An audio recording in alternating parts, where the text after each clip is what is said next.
What we're looking at here is a seizure in a hound dog. Seizures can go from petite mal to grand mal, same as in people. They can be a blink of an eye, or they can last 5-10 minutes. Sometimes you can barely notice that the dog's had a seizure. In the brain, there's electronic impulses. You have excitatory and inhibitory impulses. When the excited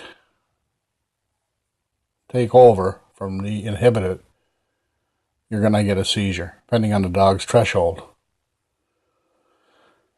You can see here, Lucky's having a grand mal seizure. You'll see him paddling. He loses control. Some dogs lose their bladder and bowel control. You can see he's drooling a lot. This means his seizure threshold, he's reached it with excitatory impulse to the brain. It can be hereditary. It can be bred in that dog, or it could be from a blow to the head. You know.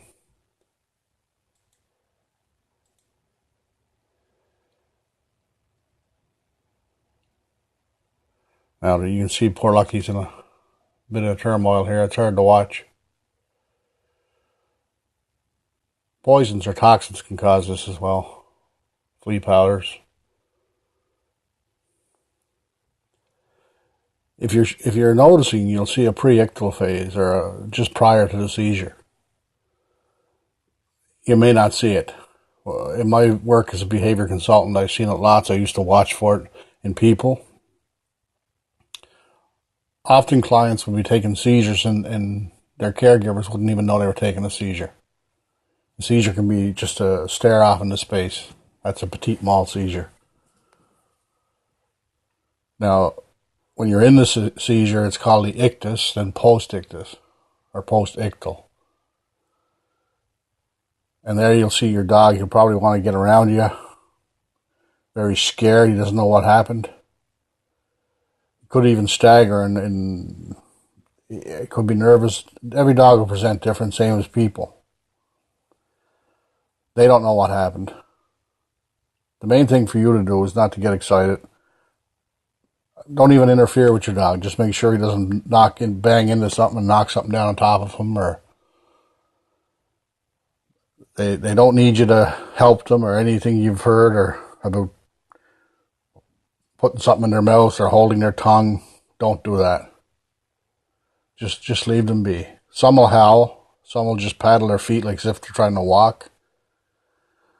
You'll see their heads stuck out straight a lot of the time, like posturing.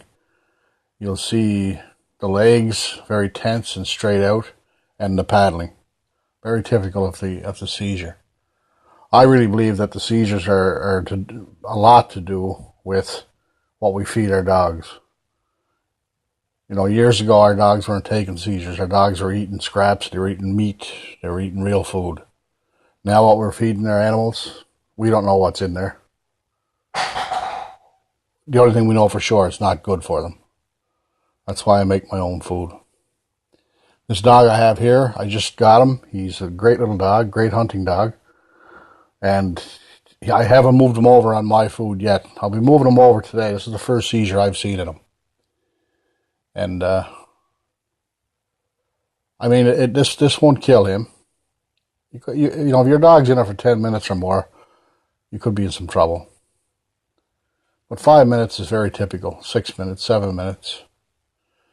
Now, if your dog was struck by a car or had some kind of trauma to the head and he's taking a seizure, well, you could have a swelling to the brain and your dog can be on his way out.